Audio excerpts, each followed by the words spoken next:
Bismillahirrahmanirrahim. Assalamualaikum warahmatullahi wabarakatuh. Selamat pagi anak-anak ibu semuanya, abang dan kakak di SMP IT Ulil Albab Pematang Siantar. Insya Allah kita semua selalu dalam lindungan dan kasih sayang oleh Allah. Nah, materi layanan BK pada pagi hari ini yakni stres dan cara mengatasinya. Tujuan dari layanan ini adalah untuk dapat memahami gejala-gejala stres serta faktor-faktor penyebab dan cara mengatasinya. Persepsi. Tidak ada seorang pun yang bisa menghindari diri dari stres. Namun stres bisa dikelola sehingga justru mendatangkan nilai positif bagi diri seseorang. Stres tidak boleh dihilangkan sama sekali karena dia membantu kelangsungan hidup dan memberikan dinamika hidup. Nah, dibutuhkan sebuah kecakapan dalam menghadapi tantangan dengan cara mengendalikan tanggapan atau respon secara proporsional. Dengan demikian, manusia bisa memperbaiki kualitas hidupnya. Kemampuan mengolah ini tidak datang begitu saja, tetapi didapatkan melalui sebuah proses. Pengertian. Menurut KBBI ada dua pengertian stres. Yang pertama, gangguan atau kekacauan mental dan emosional. Jadi adanya gangguan atau kekacauan pada mental dan emosional seseorang. Yang kedua yaitu tekanan. Secara teknis psikologik, stres didefinisikan sebagai suatu respon penyesuaian seseorang terhadap situasi yang dipersepsinya menantang atau mengancam kesejahteraan orang yang bersangkutan.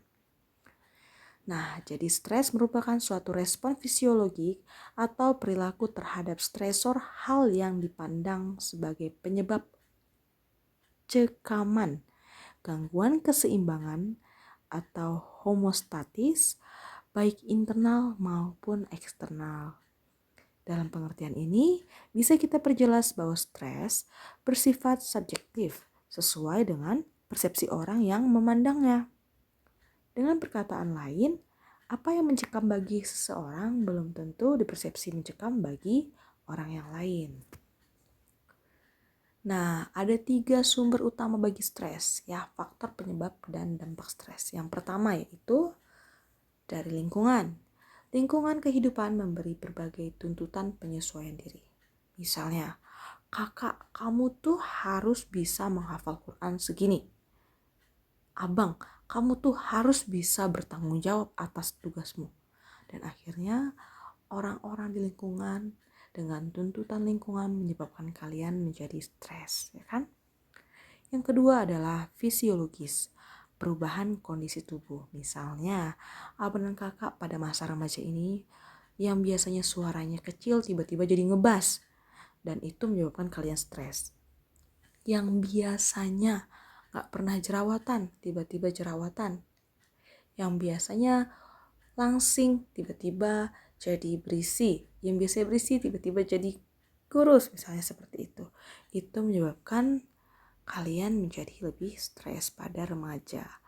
Yang selanjutnya yang ketiga adalah perubahan pikiran kita.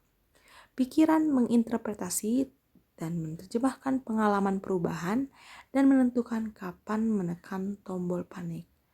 Nah, ketika kita dihadapkan dengan suatu kejadian, ada orang yang bisa menanganinya dengan santai dan ada orang yang panik seperti itu.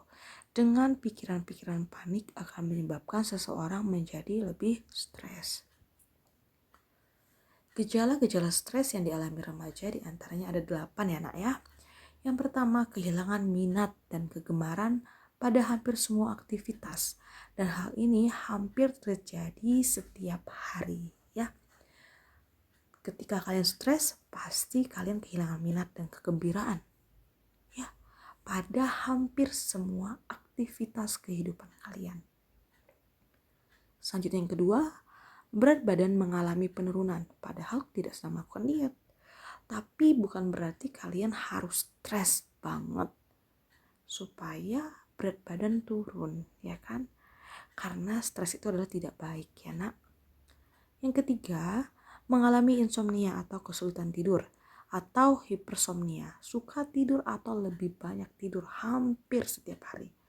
Ada orang stres yang bahkan suka begadang, tapi ada orang yang karena stresnya dia memilih untuk tidur dan akhirnya seharian hanya tidur saja. Selanjutnya yang keempat, mengalami penurunan minat dalam melakukan aktivitas yang terjadi hampir setiap hari dan kehilangan energi hampir setiap hari. Jadi tidak ada semangat dalam melakukan kegiatan, tidak ada semangat dalam belajar, tidak ada semangat dalam menghadapi kehidupan dan menghadapi sosialnya. Selanjutnya, gejala stres yang kelima adalah merasa dirinya tidak berharga atau merasa bersalah terus-menerus ya. Jadi dia merasa aku tuh gak berharga. Karena dia stres, dia merasa tidak ada yang menginginkanku. Aku tuh salah. Aku selalu salah di mata orang. Itu adalah contoh atau gejala-gejala stres yang timbul pada remaja. Yang keenam, kehilangan kemampuan untuk berpikir dan berkonsentrasi. Ya, setelah adanya 5 gejala itu sudah pasti kalian akan kehilangan kemampuan untuk berpikir secara logis. Dan kalian akan lebih sulit dalam berkonsentrasi. Ya, konsentrasi kalian akan mudah terpecah. Selanjutnya yang ketujuh adalah munculnya perasaan sedih hampir setiap hari. Ketika stresnya tidak ditangani dengan baik, sudah pasti akan muncul perasaan sedih yang hampir setiap hari muncul pada diri kalian. Selanjutnya yang kedelapan yaitu munculnya pikiran-pikiran tentang kematian, ide bunuh diri yang berulang tanpa rencana, atau adanya usaha percobaan bunuh diri. Bahkan pada di titik akhir dari gejala stres yang dialami remaja akan muncul pikiran-pikiran tentang kematian. Karena aku tidak diharapkan, karena aku selalu bersalah, maka lebih baik aku mati. Aku akan coba bunuh diri. Nah, itu adalah gejala-gejala stres yang dialami remaja. Nah, dampak akibat stres yang pertama adalah dampak fisiologis. Secara umum, orang yang mengalami stres mengalami sejumlah gangguan fisik. Seperti apa contohnya? Seperti misalnya orang-orang tersebut akan suka sakit, suka lesu misalnya seperti itu ya kan. Adanya gangguan-gangguan fisik. Tadi penurunan berat badan atau penambahan berat badan ya. Itulah dia. Selanjutnya adalah dampak psikologis. Yaitu contohnya keletihan emosi, terjadi depersonalisasi, pencapaian pribadi yang bersangkutan menurun sehingga berakibat pula menurunnya rasa kompeten dan rasa sukses ya. Karena tadi dia itu stres akhirnya menyebabkan emosinya jadi tidak stabil, gampang marah atau gampang murung seperti itu ya. Nah, Ibu, selanjutnya adalah dampak perilaku. Otomatis ketika seseorang stres, ya, misalnya nafsu makan menurun atau emosi tidak terkontrol, maka perilaku yang timbul adalah misalnya seseorang tersebut akan mudah marah, akan mudah emosi, akan mudah tersinggung, akan tertutup dan menjauh dari sosial. Ya, seperti itu anak Ibu. Selanjutnya ada 3 cara menangani stres ya. Yang pertama, lapis pertama yaitu primary prevention. Dengan cara merubah cara kita melakukan sesuatu. Untuk keperluan ini, kita perlu memiliki skill yang relevan.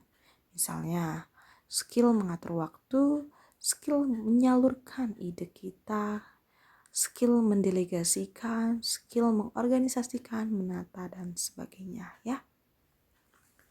Jadi, memiliki skill yang relevan dengan apa yang kita bisa lakukan. Yang kedua adalah secondary prevention. Strateginya kita menyiapkan diri menghadapi stresor. Dengan cara apa? Exercise, diet, rekreasi, istirahat, dan sebagainya ya. yaitu kita punya strategi. Kalau aku stres, aku biasanya mencari kesenangan diriku sendiri. Seperti itu ya nak.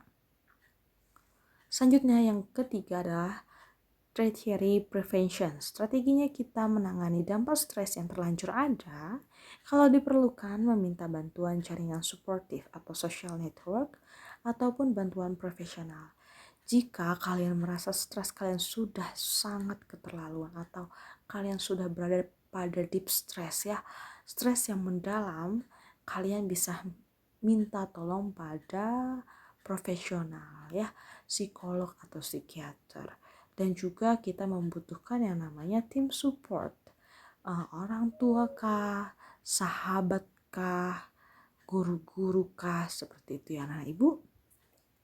Dan selanjutnya yang terakhir, cara menangani stres ada beberapa ya. Yang pertama yaitu study skills, yaitu menambah pengetahuan dan kemampuan kita mengenai apa yang kita sukai.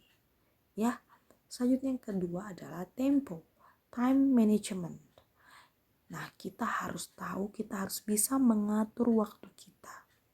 Kita harus tahu mana saatnya kita bekerja dan mana saatnya kita beristirahat. Selanjutnya adalah rehat, rest atau istirahat. Seperti itu ya nak.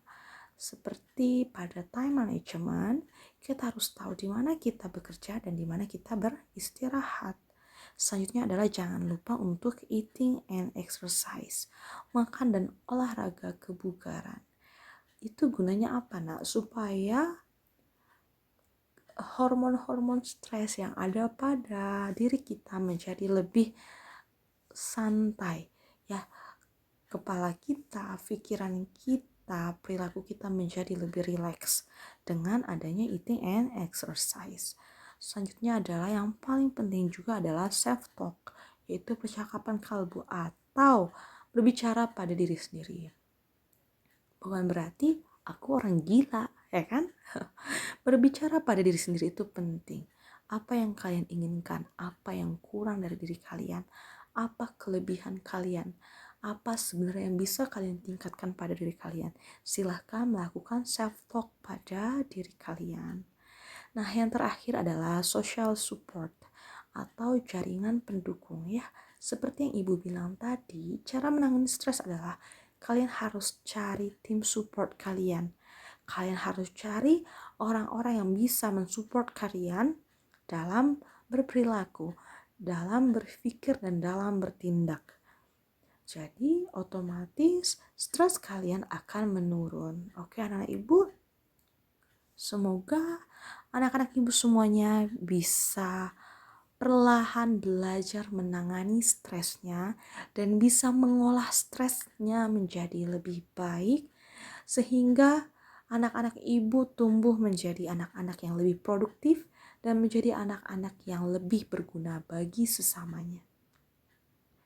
Akhir kalam, Assalamualaikum warahmatullahi wabarakatuh. Semoga Allah senantiasa melindungi kita semuanya.